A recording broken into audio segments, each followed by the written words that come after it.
everyone, my name is Amber. Welcome back to my channel, Amber Reads Romance. Today I'm going to be going over my weekly wrap up for actually the first week of July. I do have one book that was for the end of June because I did finish it on the 30th, and that's where the dates slide for my weekly wrap ups. And I'm super excited to talk about that one because it was an amazing book.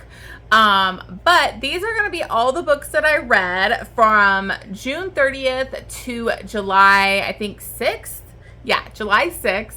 I read 7 books this week, so let's go ahead and dive into my weekly reads.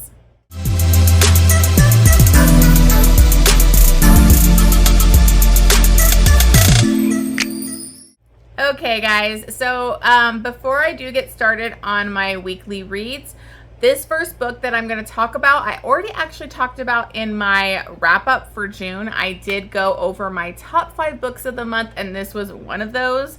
So if you haven't checked that out, please, check the link below, or I'll remember to put up in the cards here, where I go over my top 5 reads, my stats, all of that kind of stuff. But anyways, let's go ahead and talk about my books from this week. The first book that I'm talking about is from that video, and it was the last book I read in June, and that is Butcher and Blackbird. And this was actually a 12 Recs from 12 Friends. It is such a hyped book. I see it everywhere. And so as always with me, if something is hyped, I get nervous to read it. So I'm so happy that this was recced for me on that 12 Recs from 12 Friends.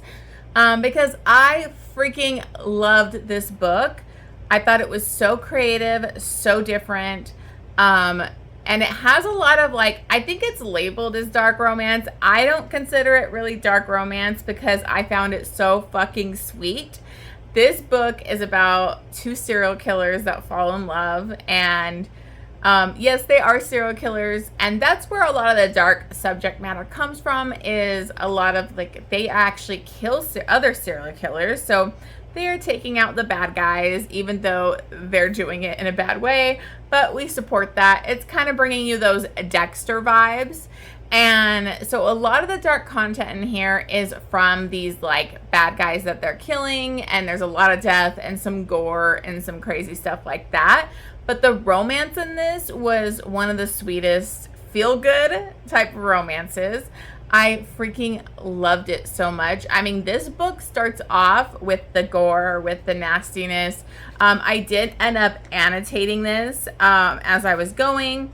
I still need to put my tabs in and everything, but I literally was already highlighting, I don't know if you can see that, on the page, because the intro was crazy gross, and it hooked me right off the bat. I freaking loved it. So in this, we have Rowan and Sloane. Yet again, I feel like I read so many books with a badass Sloane character. I feel like it's always that way.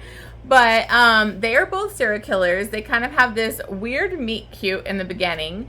And Rowan is immediately into Sloane, and he doesn't want to lose her.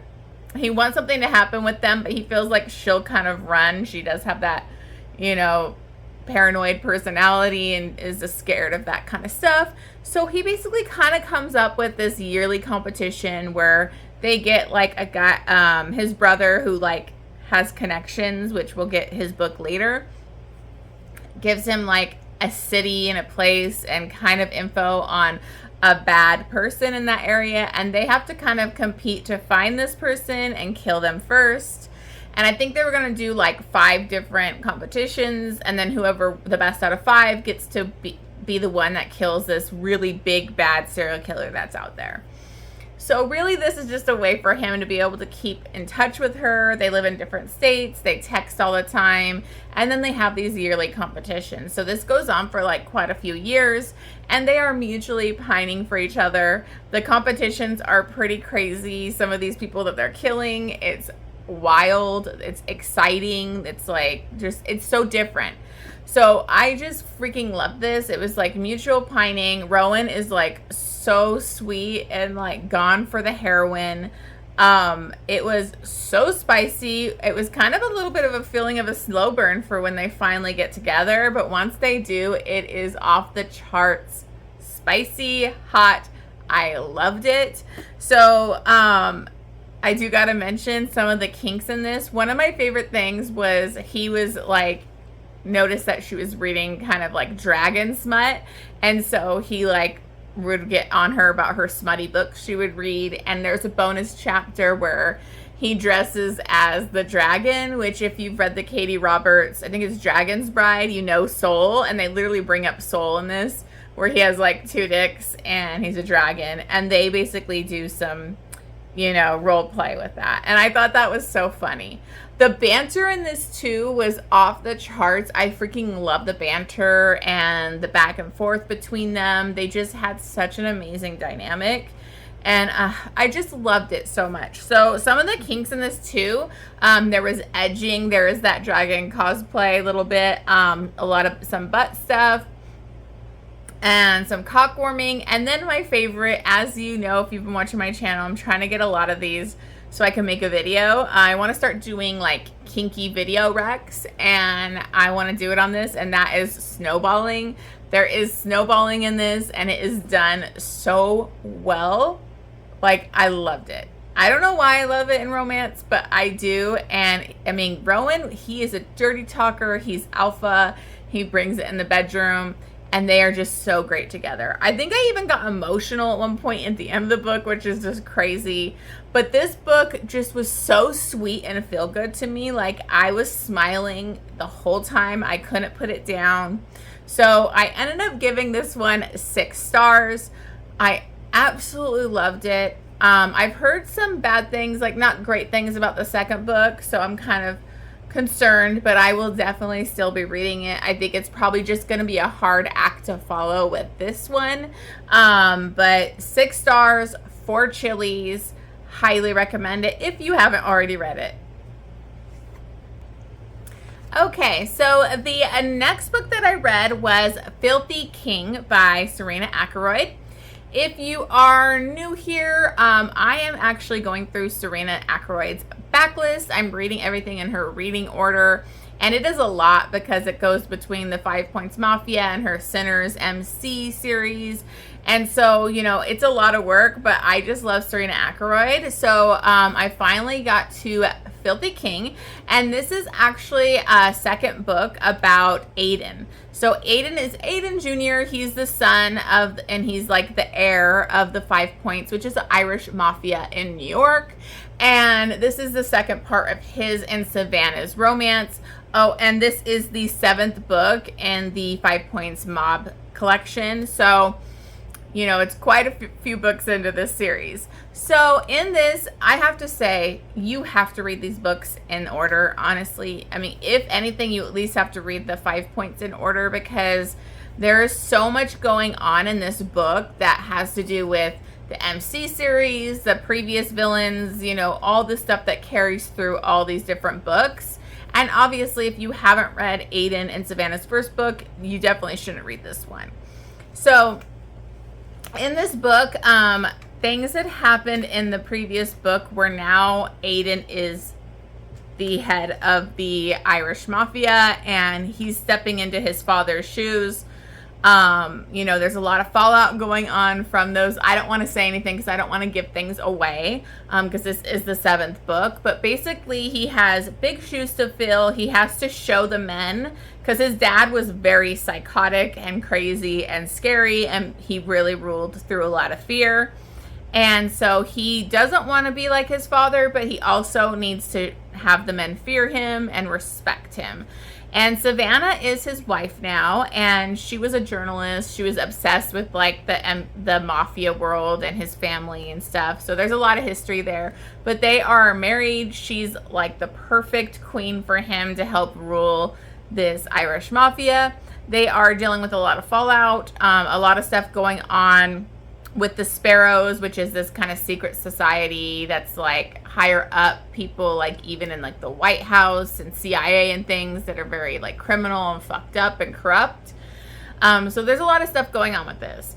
I know a lot of people don't like her multiple POVs from different characters. I don't mind it as much because I'm reading everything in the order, so each of these characters bring a little something. There wasn't as much of that in this, and it dealt with mostly the plot and the story, so I didn't mind it. I thought this really zeroed in on Savannah and Aiden's connection. There's a lot more BDSM, some really spicy stuff, some toys, you know, bondage, all that kind of stuff. He punishes her because she's a brat, and he loves that she's a little brat sometimes. But I really loved it. It really showed how much they loved each other and how compatible they are, and just how she's going to be the perfect wife for him. And there was actually like some Bratva characters introduced and a POV introduced that I'm very intrigued by, and I can't wait to get to like the Bratva stuff in her series. So I really did enjoy this. I actually listened to this on audiobook, and I thought that Jason Clarke was so amazing as Aiden. He's alpha, he's sexy, he's dominant. I mean, this book is really spicy. So I gave this 4 stars and then 4 chilies. I didn't fully give it 5 stars because, you know, it was a second book and I didn't like totally blow me away, but I still really loved going back to Aiden and Savannah. So I did really have a good time with it. Okay, so then I finally read it. I finally read The Lovely Return by Carian Cole. This has literally been on my TBR for like 3 months, and I still kept putting it off. Again, I was very nervous to read this book because this is like a reincarnation book. I know it's very angsty and was supposed to be super emotional. So I just kind of kept putting it off, but I finally read it. And I did really like it a lot. Like, I really enjoyed it. I think I think some people may have some issues with a few little things, but honestly, it was an interesting story. I thought that it was unique, and it got me very emotional in a few parts. But I was close to giving this a 6 star, but I couldn't because of the 3rd act. So if you don't know what this is about, this is between Alex and Penny. And Alex goes through so much shit. He's a very damaged man.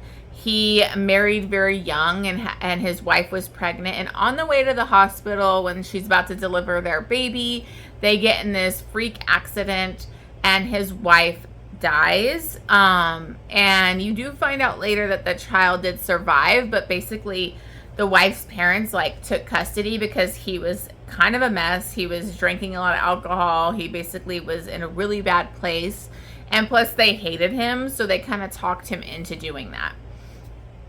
So she died, and he kind of feels like he's this artist, and he lost his muse, and he was just very like destroyed after losing her.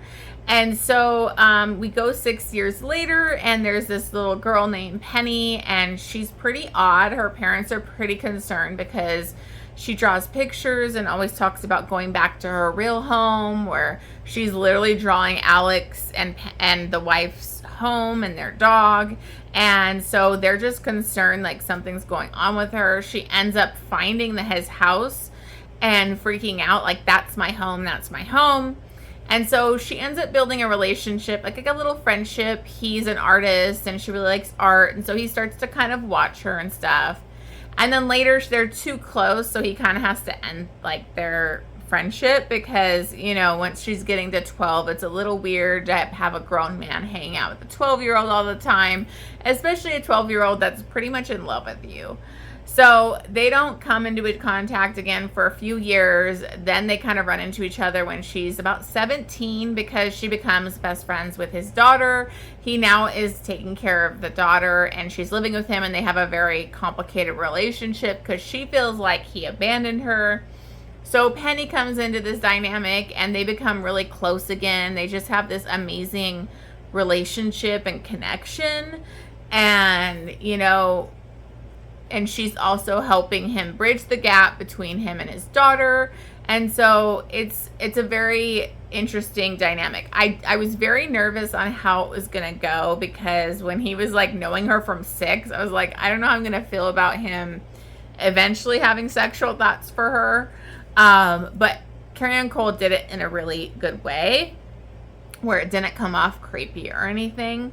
This is an extremely slow burn. I don't want to give anything away, but it does have the reincarnation aspects and like her being confused because she feels this other person's like connection to him, but like, you know, so it's hard to explain, but it is very angsty, very slow burn, very emotional. The third act, I think, just drew it out way too long and added way more angst and depressing shit than it really needed, because otherwise this might have been a 6-star for me. One of the most emotional things, and I do want to warn you as a trigger warning, is a loss, obviously the loss of a loved one, but loss of a pet.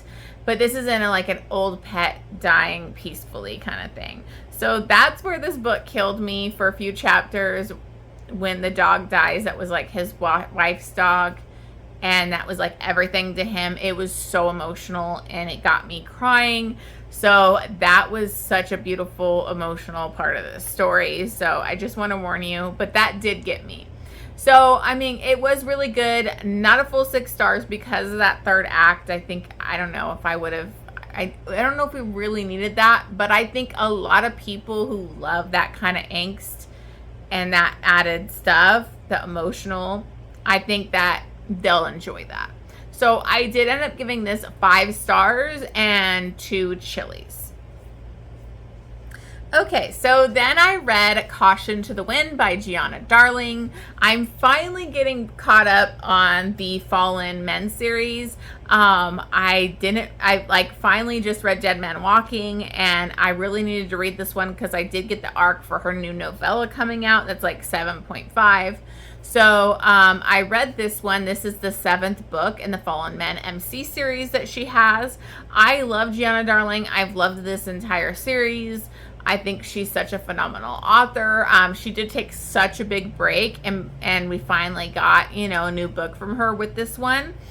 And I was nervous to read it, but also it is a bigger book. But honestly, this book needed to be this thick because it is a slower burn, and it really needed to be for this couple. And there's so much going on and all these different characters introduced that I think it really needed it.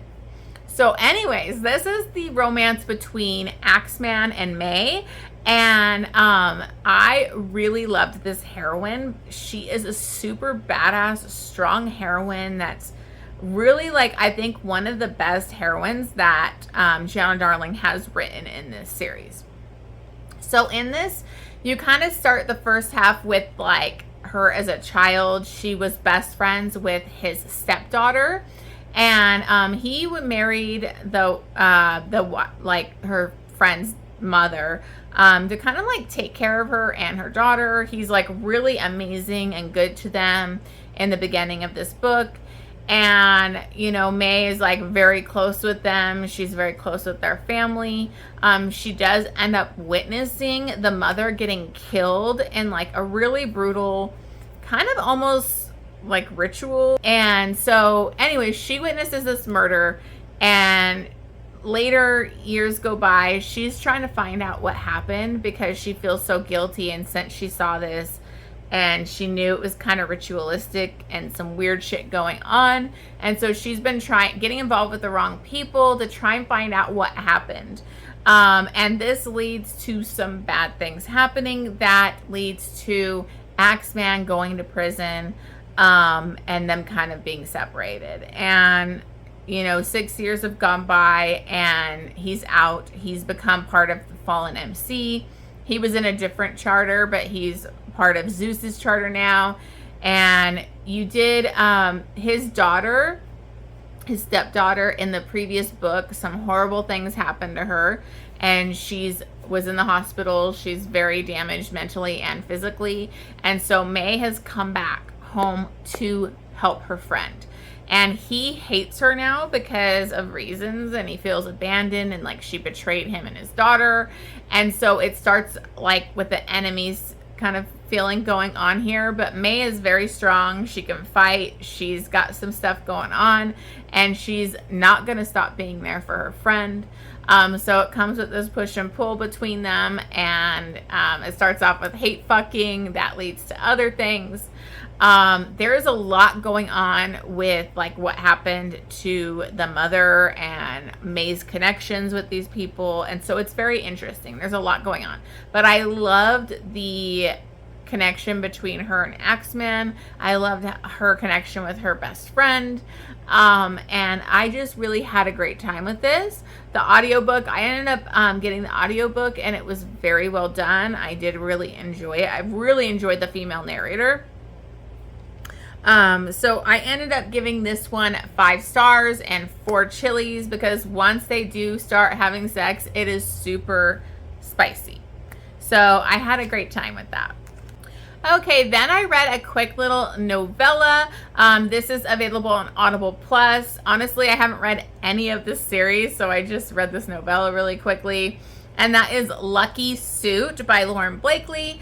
I read that one book by Lauren Blakely for our buddy reads, and I really liked it, so I want to try and read some more of her stuff. And I did see this on Audible Plus, so I thought, let's just give it a shot. It is super quick. I think it's like a couple hours. It didn't really blow me away. It's kind of, I don't even have the characters' names, honestly, sorry, but it's kind of like a grandma matchmaking her daughter and like her granddaughter and like one of her friends, and they kind of chat through like her grandma's like poker app, and they live in different cities and blah blah blah. So really like nothing really happened in here. It was just very cute like conversations through chats, and then them finally actually going on a date together, and then trying to figure out how they're gonna make it work. So I don't know, like I don't really know how to feel about it. I basically gave this 3.5 stars because it's a novella. It was cute. I had 0 spice in it, which is fine. But I don't know, like it didn't really blow me away or anything. And then I read the Wildflower by JL Beck. I read the Wildflower way back as an arc, and I needed to read this one. I thought the 3rd book was coming out this month, but I just went on her site and it's been delayed another month. So I could have waited for the audiobook to come out on this one, which is what I wanted to do. But anyways, this is a continuation. The Wildflower is part 1. You have to read that one to read this. This is a continuation of this couple. So this is between Drew and Belle. This one is the 2nd book in the Oakmount Elite series. And this was a bully romance in the first one. A lot of like not fully CNC, but like primal play and all that kind of stuff. It ends on a cliffhanger where her and Drew are not together. A lot of big reveals happen in that, which I don't want to give away. But she basically is on the outs with him. His father is horrible. It's just like, and Drew was pretty fucking horrible in that first book. And I liked him a lot more in this one because he's trying to get her back. She's it for him. He's the epitome of boy obsessed. He wants her and he doesn't want to live without her. But she's being kind of kept away from him from her brother that she just discovered she had. And he's basically, he kind of does his own version of groveling because this guy is so alpha and psychotic that he doesn't really fully grovel. But he is doing what he can to try and get her back and to get her to trust him. So that's like, it's a lot of repetitive stuff and throughout the middle of this that kind of dragged this book on for me. It was a little longer than it needed to be. And I honestly was worried the 3rd book was still their relationship because I was like, we don't need that much of this one couple. But luckily, this is the end of their story. I did think it was way over the top, all over the place. It's very spicy. You know, we got the primal play going on, Dubcon, stuff like that again. There is literally a scene where she cuts him in their primal play thing. And he uses his blood to get her ready to do butt stuff. And that was like a little much for me, but who knows, you might love it. I just thought, I mean, at least he's prepping her because I hate when we do the butt and we don't prep. It pisses me off in romance. It's like one of my biggest pet peeves, but it was pretty crazy. So it was very spicy. It was good. I just think a lot of the stuff was over the top. It was a little too long. It didn't need to be that long. I was confused on this is who's real parent, and now this is their real parent, and you're just like, what the F is going on? But they did sum it up at the end and answer all the questions. So I am interested for the third book because it is going to be about her brother Sebastian, and I really liked him since the first book, so I'm excited to read that third one. So I did end up giving this one 4 stars and 4 chilies. Okay, the last book I read hasn't been out yet. This is the arc for Monstrous Urges by Jagger. This is the 5th book in the Venomous Gods series, and I enjoyed it. I have a couple issues with it, so I'm not going to give too much away because it hasn't come out yet. But this is it. This is a romance that I was very highly anticipating because this character, his name is Drazen Krylov. He is one of the heads of like these different Bratva mafia empires, and he has been introduced in Jagger's previous series, Dark Hearts, that I loved. That's where he was introduced. You've seen him in a few books in this series, and he's kind of like the boogeyman. Everybody's scared of him. He has a lot of power. He kind of came back out of nowhere, rebuilding his father's legacy and empire. And so I was so intrigued by him. And so I had a lot of, expectations, I guess. So this didn't meet all of those expectations. And I had another issue. But I will bring that up in a second. So this is between Drazen and Taylor Crown. Taylor Crown is the other partner to the other 2 guys for this law firm, Crown and Black. And she's a very intelligent, badass, strong, work-obsessed woman. She's, made it this far at a pretty young age to own like their own law firm, and she's very dedicated to her job. Drazen is actually one of their clients, but she actually decides to use I think it's, what is it called? The Club Venom app, which was like Venom, like they have this club that's like a sex club type of thing, but now they have an app where you can match up with kinks and kind of like meet up. And she has had these secret fantasies of CNC and primal play that like nobody knows that she's into. So what does she do? She literally sets up a meeting with a stranger through this app to do the CNC. And then this ends up being Drazen. And so when they do eventually start to get it on, he recognizes her. He sees her tattoo that has a family crest on her. And he's like, you're my fucking wife. Like, you're my dead wife that betrayed me, betrayed my family. You're like, I'm done. And she doesn't know anything he's talking about because she actually has like retrograde amnesia. She doesn't remember the first 18 years of her life. And she's like, there's no way I was your wife. Like, my parents lived in America, blah, blah.